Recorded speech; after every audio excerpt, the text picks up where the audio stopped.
Hello friends, वेदना stories में आपका स्वागत है। दोस्तों, आज मैं आपके लिए एक प्यार भरी कहानी लेकर आई हूँ, जिसमें जो कहानी नोक झोंक से भरी हुई है। तो आइए सुनते हैं कहानी।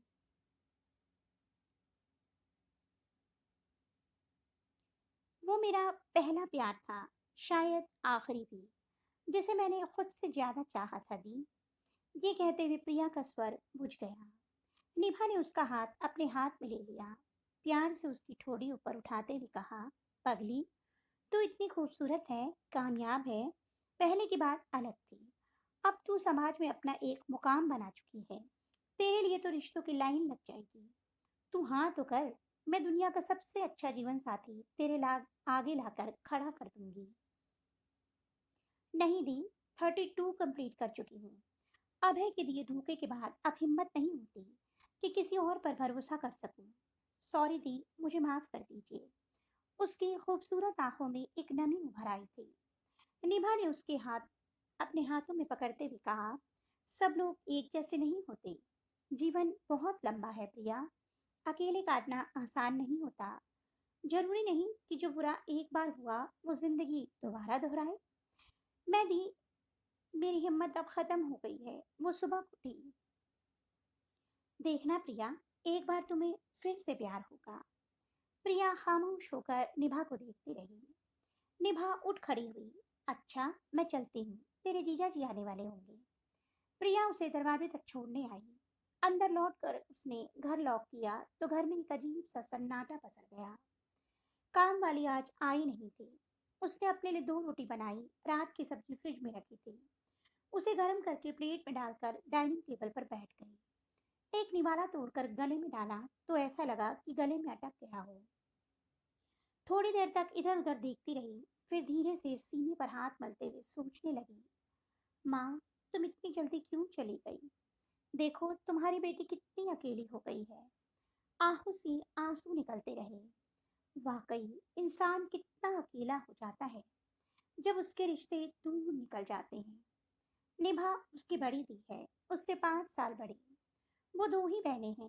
पिता की मृत्यु जब प्रिया 7 साल की थी तब हो गई थी, और माँ की मौत 8 साल पहले हुई। माँ अपनी अफसर बेटी के सुख को ज्यादा जी नहीं पाई। माँ ने घर के खर्च को बहुत मुश्किल से चलाया था। निभा दी बेहद खूबसूरत और बहुत शालीन स्वभाव की थी। उनका रिश्ता अच्छे घर में हो गया था। वो भी खूबसूरती खूबसूरत थी, जॉब के लिए तैयारी कर रही थी। तभी उसकी जिंदगी में अभय आया, जिसकी मीठी बातें उसके दिल में जगह बना गई। अभय का हर कदम पर उसका साथ देना, उसकी परवाह करना उसे अलग ही दुनिया की सैर कराने लगा। ऐसा नहीं था कि वो बेवकूफ थी, पर मोहब्बत में बहकर बेवकूफ बनने लगी थी। अभय का इंटेंशन उसे तब समझ में आया जब वो अकेले उसके साथ घूमने गई। अभय ने जिस तरीके से उसे छुआ था, वो समझ गई थी कि उसके इरादे क्या हैं। बहाना बनाकर उसने किसी तरह खुद को बचा लिया था। एक दिन जब उसने फिर उसके करीब आने की कोशिश की थी, तो उसने उसे साफ लफ्जों में कह दिया था कि शादी से पहले मेरी जैसी लड़की से कोई भी उम्मीद मत करना। वो झुंझला उठा था और तेजी से वहां से निकल गया था। फिर एक दिन वो हुआ जो उसने सपने में भी नहीं सोचा था। उसने उसे किसी को फोन पर कहते हुए सुन लिया था कि बड़ी मुश्किल से चिड़िया को जाल में फांसा है, इतनी आसानी से तो जाने नहीं दूंगा। उस जैसी लड़कियां तो मैं चुटकियों में खरीद सकता हूँ, पर मुझे उसके घमंड को तोड़ना है। गरीब घर की इस छोकरी को इतना गुरूर, पता नहीं किस बात का है कि अपने को छूने भी नहीं देती। और कुछ क्या खाक करने देगी? क्या अब उसे बिस्तर बनाने के लिए गली में शादी का फंदा पहन लूं? इसके लिए दूसरा प्लान बनाना पड़ेगा। वो उसके पीछे कब आकर खड़ी हुई उसे पता ही नहीं चला। जब वह पीछे मुड़ा तो उसे देख कर दंग रह गया। उसने बात बदलने की कोशिश की, पर तब तक बात खत्म हो चुकी थी। फिर प्रिया ने अपनी माँ को साथ लेकर ये शहर छोड़ दिया। मोहब्बत शब्द से उसका विश्वास हो चुका था। अब जद्दोजहद थी तो कुछ करने की, जिंदगी में कुछ बनने की। पूरी मेहनत लगन से वो एग्जाम की तैयारी में जुट गई। आखिरकार उसकी मेहनत रंग लाई। और उसका चयन इंडियन रेवेन्यू सर्विस में हो गया था। धीरे धीरे उसने अपनी लाइफ में वो सब हासिल कर लिया जिसकी उसे चाह थी। कई साल गुजर चुके थे। वापसी हुई थी उसके अपने शहर में, पर अब वो बिल्कुल अकेली थी। पर यहाँ दी का घर था। दी चाहती थी कि वो उसके साथ आकर रहे, पर वो अलग रहना चाहती थी। इस शहर को दोबारा से महसूस करना चाहती थी। इसलिए उसने अलग रहने का फैसला किया। अपनी पिछली जिंदगी के बारे में सोचते हुए अभी तक अपने विचारों के समंदर में डूबी हुई थी कि अचानक उसका फोन बज उठा। हेलो प्रिया, कल संडे है, तुम कल लंच मेरे साथ कर रही हो? उसकी बेस्ट फ्रेंड कविता का फोन था। बुझे हुए स्वर में उसने हाँ कर दी। संडे सुबह हल्की बारिश थी। उसने नहा धोकर भगवान के आगे दीपक जलाया, फिर नाश्ते में कॉर्नफ्लेक्स लिया। अलसाई भी सोचने लगी, अभी तो कविता के यहाँ जाना है। अलमारी खोली, उसमें से अल्ट्रा मरीन ब्लू कलर का सूट निकाला। Tie and dye white colour का मोतियों की लैस चढ़ा दुपट्टा ओढ़कर, व्हाइट कलर की बिंदी लगाकर, खुद को शीशे में देखकर अपने हल्के सुनहरे बालों को खुला छोड़ दिया, मानो वो अपनी खूबसूरती से बेपरवाह थी। उसने अपनी गाड़ी निकाली और चल दी। वहां पहुंचने के लिए 1.5 घंटे का रास्ता तय करना था। ये खूबसूरत टेढ़े मेढ़े रास्ते हमेशा उसकी पसंद थे। रास्ते में एक जगह पर उसने गाड़ी रोक दी। खूबसूरत पिंक कलर के जंगली गुलाब की झाड़ी देखकर वो मंत्रमुग्ध हो गई। ताजी ठंडी हवा उसके गालों को छू रही थी। तभी एक गुरु गंभीर आवाज ने उसका ध्यान भंग कर दिया। ए मैडम, बीच रास्ते में गाड़ी क्यों रोक दी? वैसे ही इतना संकरा रास्ता है, लगता है कि आप किसी की जान लेकर मारेंगी। आवाज सुनकर वह हड़बड़ा कर पीछे मुड़ी।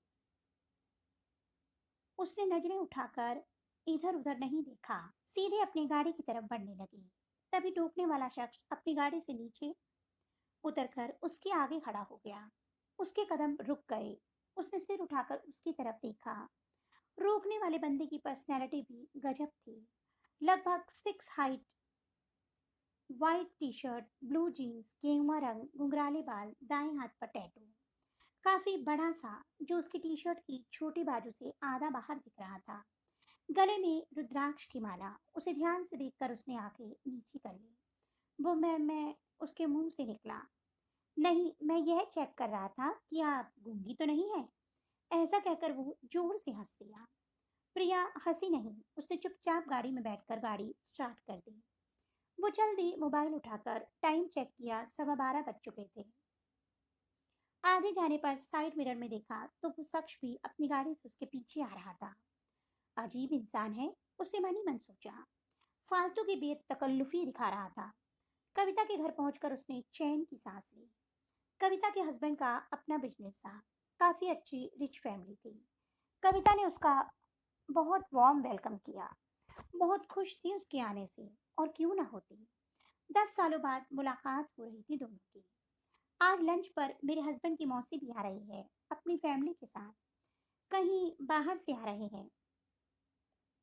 नहीं नहीं, यही पड़ोस में जो कोठी है उन्हीं की है। वाधवा ग्रुप्स का नाम सुना है तुमने? वाधवा इंडस्ट्रीज के मालिक हैं। काफी बड़े लोगों से ताल्लुक रखती हो तुम। प्रिया मुस्कुराई। 15-20 मिनट बाद वो लोग आ गए। आपस में इंट्रोड्यूस करवाया गया। मौसी मौसा जी बहुत ही सौम्य स्वभाव के थे। उन्हें देखकर लगा ही नहीं कि इतने बड़े बिजनेस घराने से हैं। मौसी, शेखर कहाँ है? अरे बेटा, किसी का फोन आ गया था, आ रहा होगा। तभी आने वाले शख्स ने उसे चौंका दिया। इससे मिलो, ये हैं द शेखर पाधवा। ये कहकर वह जोर से हंसी। पर प्रिया तो शॉक्ड थी। ये वही था जो उसे सड़क पे मिला था। वो उसे देखकर हंस रहा था। उसे समझ नहीं आ रहा था कि क्या कहे। तभी कविता ने ही उसका परिचय दे दिया। अच्छा ही हुआ उसे कुछ बोलना नहीं पड़ा। खाने के टेबल पर भी कविता की मौसी सास उसे कहने लगी, अरे बेटा, खाओ ना, तुम तो कुछ ले ही नहीं रही हो। खाने के बाद जब सब बैठे थे तो कविता ने कहा, अरे शेखर, कोई अच्छा सा गाना सुनाओ। ये जरा गाने का शौक भी रखते हैं। हाँ, और दूसरे का मजाक उड़ाने का भी। प्रिया ने मन ही मन सोचा। ख्वाब हो तुम या कोई हकीकत, कौन हो तुम समझाओ। सच में आवाज बहुत अच्छी थी। वो शुरू में डूब कर वो सुरों में डूबकर कब खिड़की के पास आकर खड़ी हो गई, उसे पता ही नहीं चला। तभी किसी ने पीछे से उसे धीरे से कहा, खूबसूरती का इतना भी गुरूर अच्छा नहीं है कि मैडम सामने वालों को नेगलेक्ट कर दिया जाए। वो मुड़ी तो पीछे शेखर खड़ा था। अगर मेरी आवाज की जरा सी तारीफ कर दोगी तो तुम्हारे शब्दों का खजाना खाली तो नहीं हो जाएगा। पीरा प्रिया का चेहरा लाल हो उठा। वो तेज से कदमों से आकर सबके साथ खड़ी हो गई। कविता कहने लगी, तुम्हें कैसा लगा गाना? अच्छा था। सामने से शेखर ने अपने दिल पर हाथ रखकर शरारत से कहा, शुक्रिया। अच्छा, मैं चलती हूँ, काफी देर हो गई। आप कहीं? भाभी तो मैं छोड़ देता हूँ, काफी देर हो गई है। गाड़ी कल हमारा ड्राइवर ले आएगा। वैसे भी मुझे कल मॉर्निंग में वहाँ काम है। नहीं, मैं चली जाऊंगी, आप लोग परेशान ना हो। अरे प्रिया, पहुंचते हुए रात हो जाएगी। ये रास्ता बीच में सुनसान हो जाता है। कविता के आगे प्रिया की एक नहीं चली। उसने शेखर को उसके साथ भेज दिया। वो गाड़ी में अगली सीट पर नहीं बैठी, पीछे बैठ गई। सोचने लगी अब वो कविता के यहाँ बिल्कुल नहीं आएगी, बल्कि कविता को अपने यहाँ बुलाएगी। ये जब को इंसान वहाँ रहता है, वहाँ जाना ठीक नहीं है। तो दोस्तों, आपको मेरी कहानी कैसी लगी कमेंट बॉक्स में अवश्य बताइएगा। अगर आपको मेरी कहानी अच्छी लगी तो मेरी कहानी को लाइक कीजिए और चैनल को सब्सक्राइब करना मत भूलिए। जल्दी एक नई कहानी के साथ मिलूंगी, तब तक के लिए बाय बाय।